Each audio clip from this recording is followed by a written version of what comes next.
¿Qué es una cultura? ¿Qué es una cultura? A veces hablamos siempre de la cultura de Chapín, la cultura Paracas y bueno, ¿qué es una cultura? ¿No? A veces cuando, bueno, es muy común en el Perú, si usted puede ver a un taxista de repente manejando y ¡pum! Sale de su ventana una botella vacía, ¿no? Volando. ¿Y qué decimos? Es la cultura peruana. Vemos a un muchachito por ahí comiendo su caramelo y ¿qué hace con la envoltura? La tira al suelo. Pero no solamente los muchachitos, ¿no? También personas adultas hacen lo mismo. Van comiendo su chocolate y ¡pah! Tiran el papel al suelo. Y decimos, esa es nuestra cultura, ¿no? Pero también yo he escuchado de casos interesantes, como por ejemplo, una familia decidió salir de paseo y irse a visitar a un país vecino. Así que fueron en su propio carro y bueno, pues de pronto ya habían salido del país, están en frontera ya ajena y parece que al papá pues se le antojó miccionar y ¿qué hicieron? Pararon el carro, abrieron la puerta y comenzaron a regar territorio ajeno. Bueno, habían patrulleros por ahí. ¿Y qué piensan que hicieron con el regador? ¿Qué piensan que hicieron? Pues lo metieron a la cárcel. Ahora aquí usted puede ver que aquí en la calle, en nuestra avenida, ¿cómo se llama? Circunvalación. ¿Qué hacen los taxistas? Hacen lo mismo, ¿no? Paran su carro, abren su puerta y uno se da cuenta de lo que está haciendo porque después que salen, pues ahí está el charco, ¿no? Entonces, y decimos, esa es nuestra cultura. Entonces, ¿qué es una cultura? ¿Aprender cosas malas?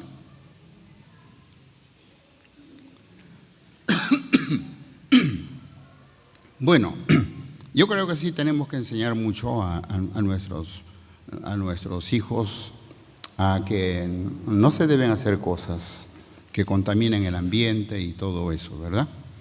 Una cultura es el resultado o el efecto de cultivar conocimientos. Es el resultado o el efecto de cultivar conocimientos.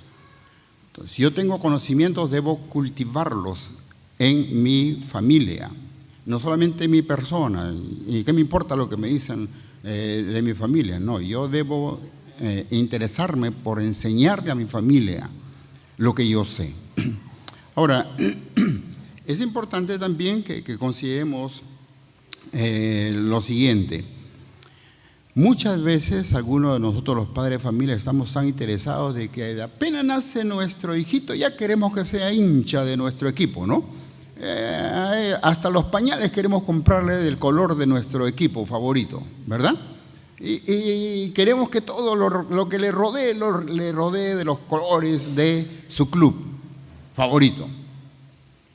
Yo diría que bueno, está bien, a veces vale la pena. A mí personalmente, yo ya hace buen tiempo que no voy al estadio, pero a mí me gustaba ir al estadio y nunca creo que fui con mi camiseta de mi equipo favorito. No porque no me quería identificar, siempre he dicho que soy hincha de tal equipo y todo eso. Y me iba al estadio con mi esposa y entonces, pero no me importaba el color de la camiseta ni nada por el estilo. Igual ha sucedido. En mi casa, pues mis hijas son de un equipo, yo soy de otro equipo, mi esposa, bueno, no tiene equipo. Pero de todos modos, pues a mí no me importó que escojan el equipo que ellas quieren escoger. Después de todo, ¿qué importa eso, no?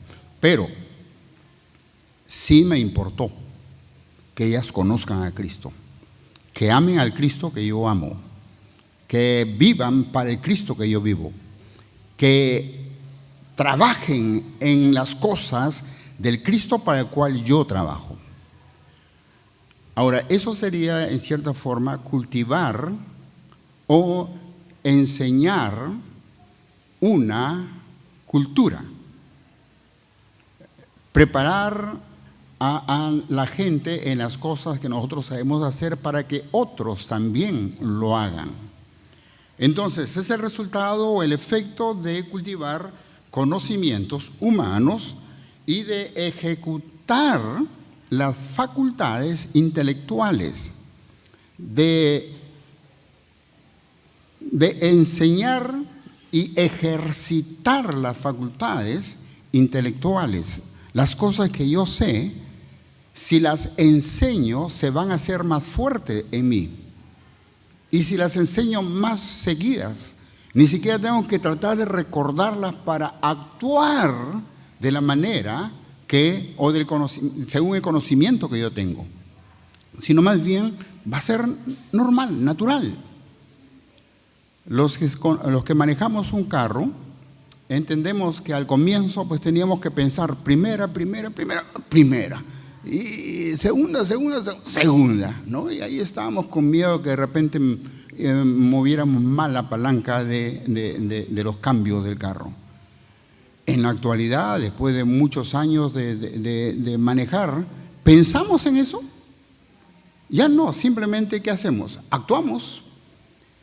El carro va funcionando y ni siquiera sufre el carro porque hemos hecho un mal cambio, simplemente actuamos, ¿verdad? Y es lo que debe suceder con el caso de la iglesia. Tal vez no hemos vivido una cultura discipular hasta ahora, pero lo que queremos es que a partir de este año y en adelante, los años que Dios conceda a la iglesia estar aquí en la tierra, pueda desarrollar una cultura de tal manera que no solamente veamos un crecimiento numérico, sino que veamos un crecimiento espiritual en cada uno de nosotros y en cada una de las personas que pueden venir a esta congregación. Ahora, vuelvo otra vez, por favor, al libro de Colosenses, el capítulo 3, y vamos a ver aquí algunas cositas que me gustaría que pongamos énfasis no solamente en el tema de hoy día, sino también en las próximas cosas que queremos enseñar. En primer lugar, mire lo que dice Colosenses 3:16. La palabra de Cristo no es cualquier cosa, es la palabra de Cristo. Permítame hacer otro paréntesis aquí. Todos nosotros hemos venido de un hogar que ha tenido una determinada religión. Bueno, quizá no todos hemos nacido o hemos venido de un hogar así, porque algunos de los hermanos aquí pues ya son segunda o tercera generación de evangélicos. Sin embargo, pues la mayoría de nosotros sí hemos venido de una determinada religión, que no la objetamos, la abrazamos con mucho cariño. ¿Por qué? Porque era la religión de nuestros abuelos, era la religión de nuestros padres, y entonces también nosotros pensamos, pues si ellos la tenían tan arraigada en su vida, pues entonces debe ser que era buena y nosotros también la abrazamos. Hasta que por la misericordia del Señor, alguien nos entregó un folleto o nos habló del Evangelio de Cristo, o vimos la oportunidad, la necesidad de venir a un templo y escuchamos el mensaje de Cristo. Y a partir de ahí entonces dijimos, lo que estábamos haciendo no es de acuerdo a lo que dice la palabra de Dios. En uno de esos días, después de un mensaje, levantamos la mano o pasamos al frente o abrimos nuestro corazón al hermano que quería hablarnos del Evangelio del Señor Jesucristo y aceptamos a Cristo como Salvador personal. A partir de ahí, pues, comenzamos a vivir una vida distinta. Ahora, por la misericordia de Dios también, alguien se interesó en nosotros. Tal vez el pastor de la iglesia, o tal vez el maestro de escuela dominical, tal vez un discipulador que se acercó a nosotros para hablarnos de un plan de crecimiento espiritual, o tal vez simplemente un mentor Alguien que se acercó a nosotros para decirnos, pues, de hoy en adelante quiero estar cerca de ti para enseñarte las cosas de Dios. Y de esa manera, poco a poco, fuimos saliendo de una ignorancia espiritual, de una oscuridad espiritual, a un conocimiento del Señor Jesucristo. Pero esto no paró ahí. Sigue. ¿Cuándo dejaremos de crecer espiritualmente hablando? ¿Cuándo dejaremos de conocer nuevas cosas de Cristo? Cuando estemos en su presencia, porque seremos tal como Él es. Por ahora no es así. Por ahora tenemos que seguir aprendiendo. Por ahora tenemos que seguir conociéndole. Y he conocido personas adultas, muy adultas, que han vivido casi toda su juventud y su adultez en las cosas del Señor. Pero aún ahí ancianitos pueden decir, no deja de sorprenderme el Señor, porque sigue conociendo nuevas cosas de Él, sigue aprendiendo de las cosas de Él. No son simplemente el estar en una iglesia lo que va a hacernos nuevas criaturas. Es el conocimiento de nuestro Señor Jesucristo, y a partir de ahí somos nuevas criaturas, y todo lo demás tiene que ser nuevo. Nuestro pasaje dice que la palabra de Cristo mora en abundancia. Entonces, note que no se trata de las tradiciones religiosas, no se trata de la forma como nuestros padres o nuestros abuelos desarrollaron una religiosidad, que aquí en nuestro país usted sabe cómo es, ¿verdad? Llena de ignorancia, llena de supersticiones, llena de cosas extrañas, y sobre todo llena de vicios. Usted sabe cómo desarrollan las religiones en el interior de nuestro país, especialmente cuando se trata pues del patrón del pueblo, ¿verdad? ¿Cuántos días? 5, 6, 7 días. ¿De qué? Bueno, usted conoce el asunto.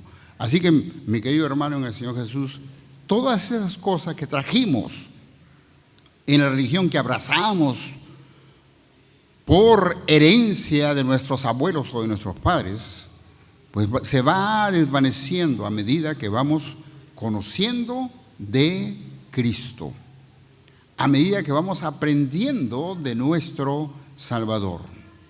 Pero para eso es importante entonces que tú y yo participemos. Porque el hecho de que sea una nueva criatura la persona que esta mañana recibirá a Cristo, o que ayer recibió a Cristo, o que recibió a Cristo en el campamento de adolescentes, el hecho de que sea una nueva criatura no significa que ya lo conoce todo. Solamente sabe que Cristo es su Salvador. Y probablemente por ahí sabe que el 18 de febrero, a tal hora, aceptó a Cristo como Salvador personal. Pero todo lo demás va a ser nuevo. Y es entonces donde tú tienes que participar, donde yo tengo que participar.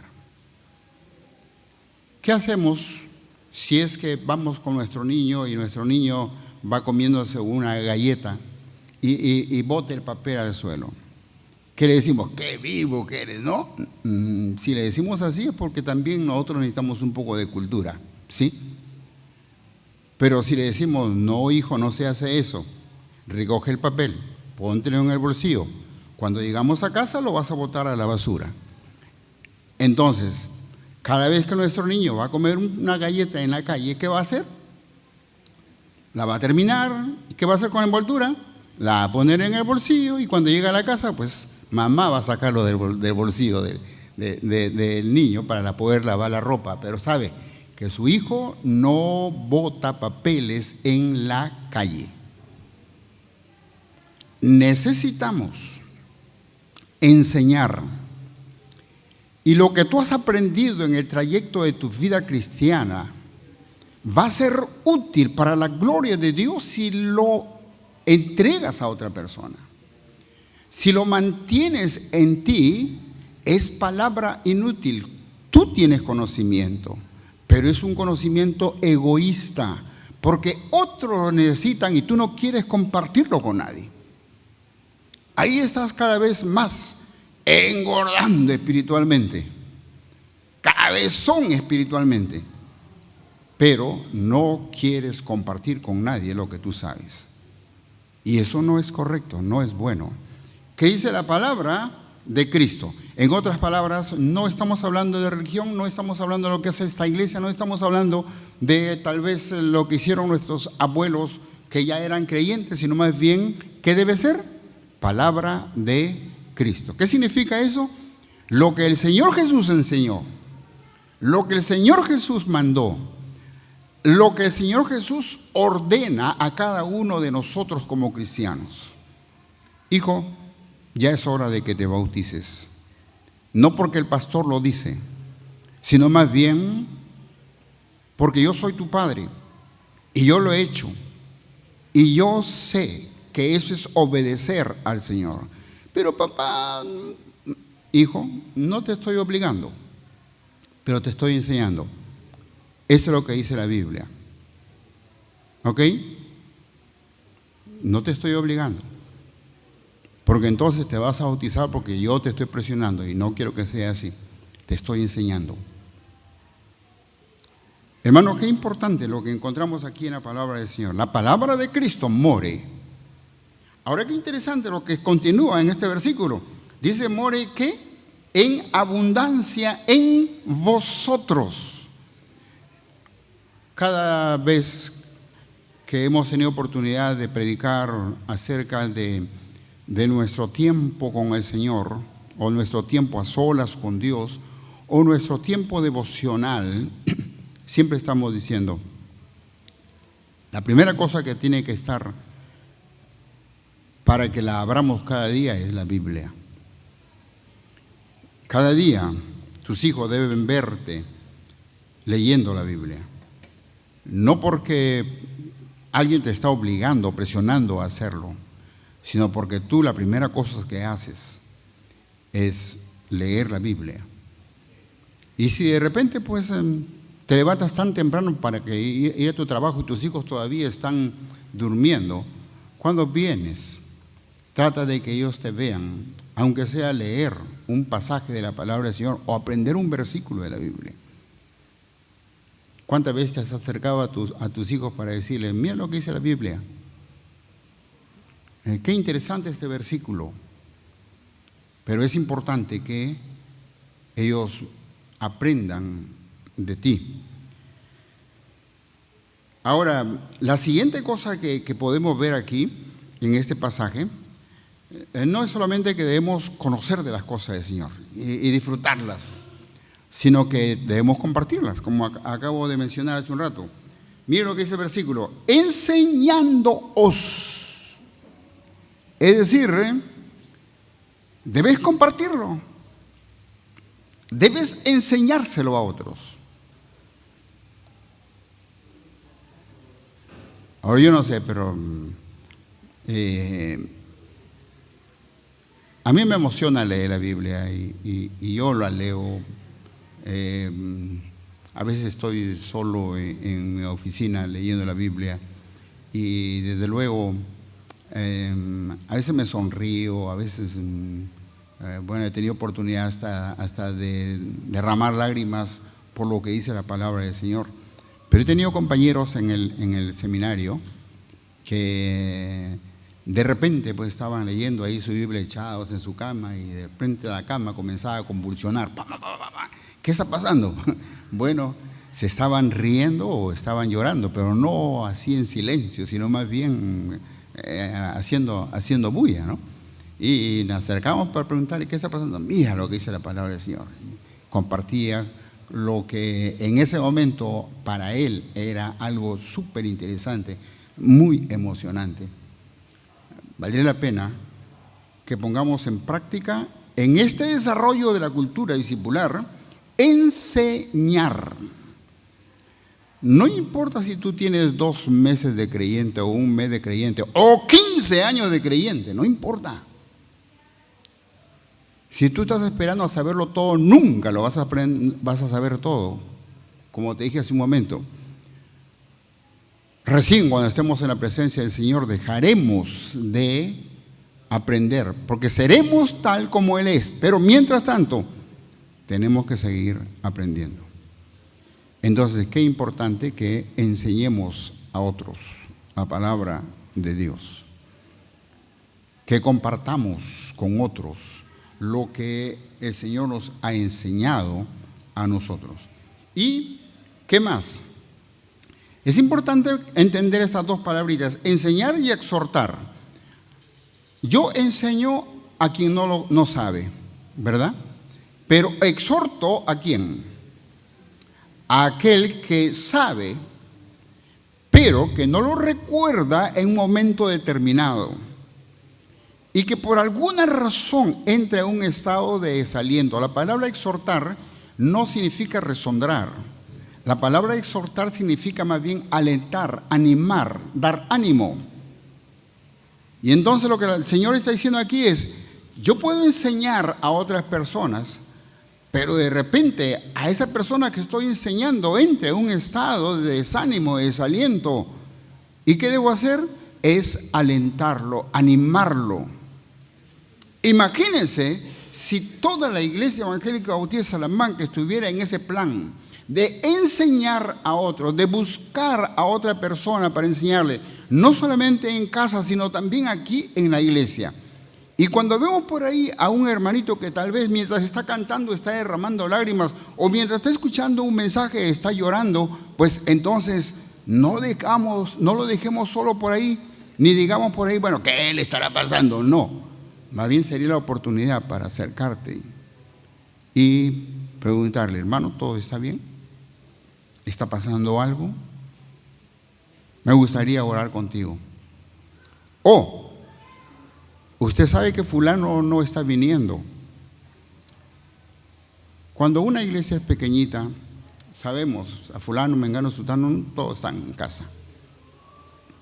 Pero cuando la iglesia comienza a crecer y las bancas comienzan a llenarse y a veces hay gente parada, no podemos darnos cuenta quiénes han venido y quiénes no han venido, a no ser que sea una persona cercana.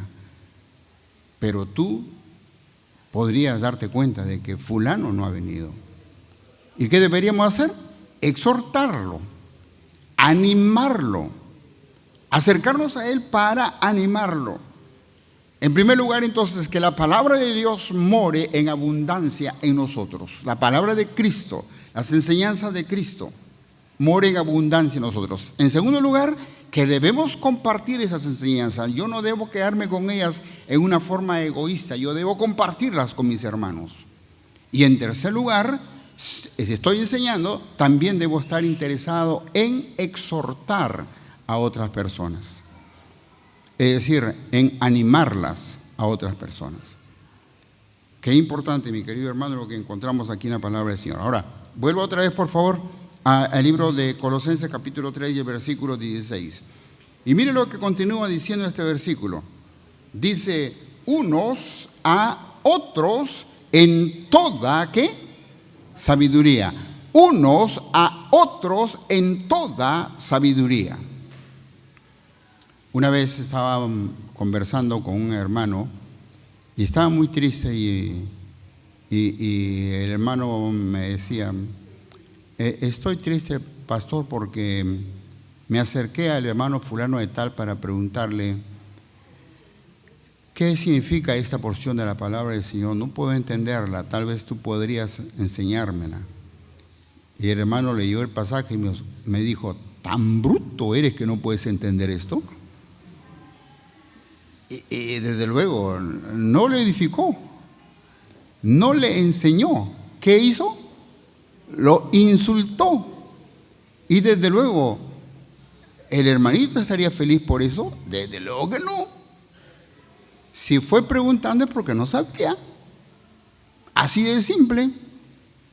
Y podría ser un pasaje tan sencillo que para el otro le parecería pues que este es un bruto, pero recontra bruto, que no puede entender esto. Pero no lo entendía. ¿Y qué es lo que tendría que haberle hecho? o haberle dicho, eso es lo que dice este pasaje. ¿Listo? Simple. Lo uno puede herir, lo otro puede edificar. ¿Qué nos manda la palabra del Señor? Dice que debemos hacerlo ¿con qué? Con toda sabiduría. Ahora, la sabiduría en la Biblia es gratis, hermano. Es una persona, es Cristo. En la sabiduría tú puedes adquirirla, según la Biblia, en una forma gratuita, por solamente inclinarte delante de Dios y decir: Padre, necesito tu sabiduría. Padre, necesito tu sabiduría para esta situación. Señor, no sé cómo actuar en este momento, dame sabiduría. Y Santiago dice que Dios no discrimina. Santiago dice que te va a dar sabiduría y en abundancia para poder enseñar también a otros. Debe ser con sabiduría. Pero no solamente la sabiduría que necesitamos en el momento, sino también la sabiduría que como creyentes debemos tener por causa de la obra que Dios ha desarrollado en nuestra vida. Mire por favor lo que sigue, lo que dice en la continuación de este versículo. Con sabiduría, ¿qué cosa? Cantando con gracia en vuestros corazones al Señor, con ¿qué? Salmos, ¿qué más? Himnos, ¿qué más? Cánticos espirituales. Salmos, himnos y cánticos espirituales. En otras palabras, hermanos, las canciones en el templo, las canciones en el culto, no deben ser simplemente porque nos gustan. Las canciones que entonamos deben tener el propósito de enseñarnos y exhortarnos. Por eso es que cuando cantamos a veces unos hermanos están llorando. ¿Por qué? Porque está siendo exhortado o está siendo enseñado por la canción que estamos entonando. Himnos, salmos, cánticos espirituales. Ve entonces que la palabra de Cristo contribuye a esa enseñanza y exhortación. Que tu sabiduría contribuye a esa enseñanza y adoración. Que los himnos te van a enseñar y te van a exhortar. Después de todo, ¿cuánto tiempo dura un culto aquí en nuestra iglesia? ¿Cuánto tiempo dura? 1 hora y media desde que comenzamos hasta que termina. A veces nos pasamos 5 minutos, 10 minutos. Y desde luego algunos hermanitos ya están mirando el reloj cuando estamos pasándonos unos 2, 3 minutos. Pero de todos modos, ¿qué es 1 hora y media a la semana para reunirnos y cantar? Entonces no quiero que me malinterpreten. No piensen que solamente estoy pensando en que todo debe contribuir a la edificación de las personas. Quiero que entiendan que cuando cantamos no debe ser cualquier cosa.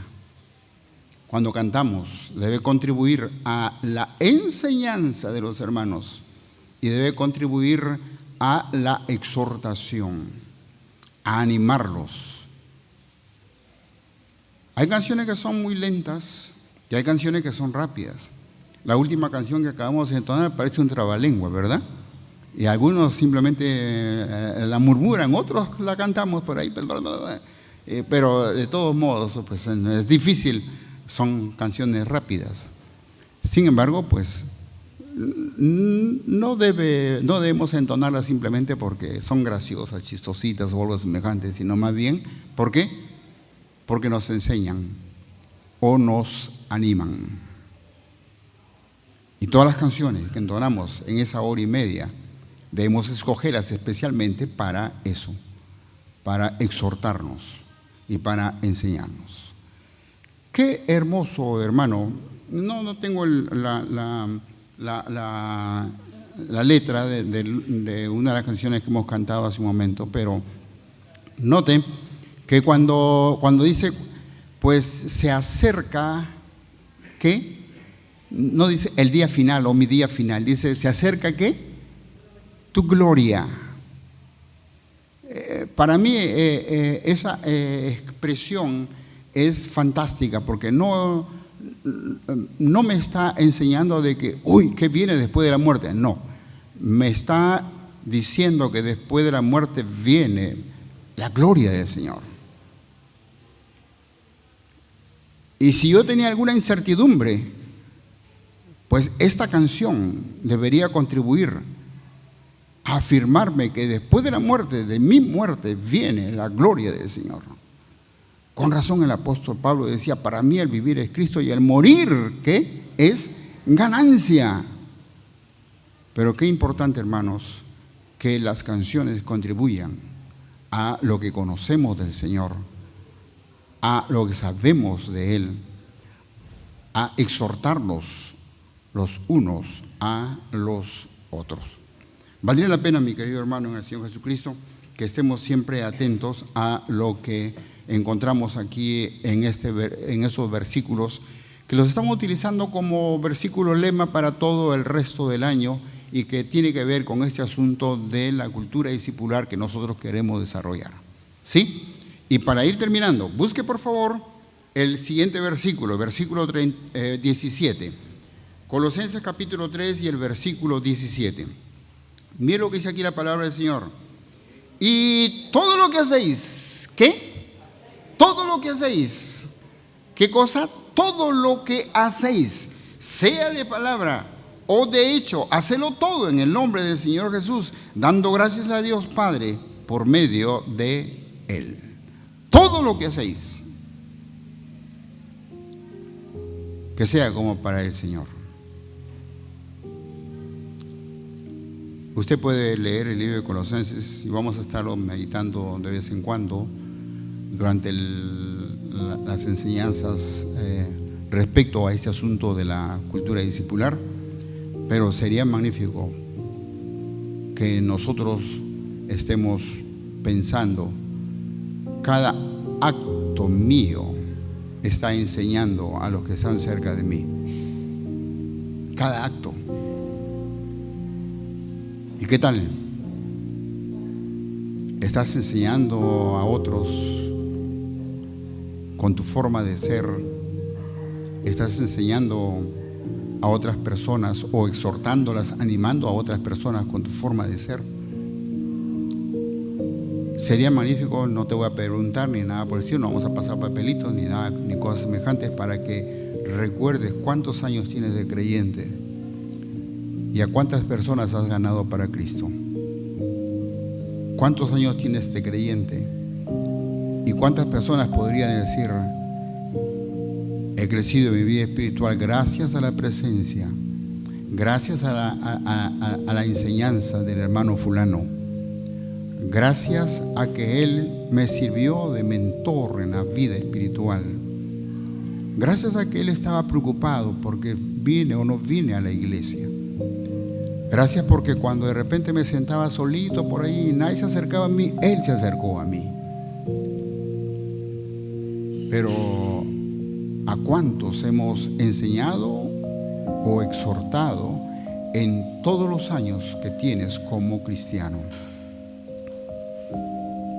Valdría la pena hacer un análisis, porque recuerda que cultura significa cultivar conocimientos. Así que vamos a poner de pie, por favor, para inclinar nuestro rostro y terminar en oración.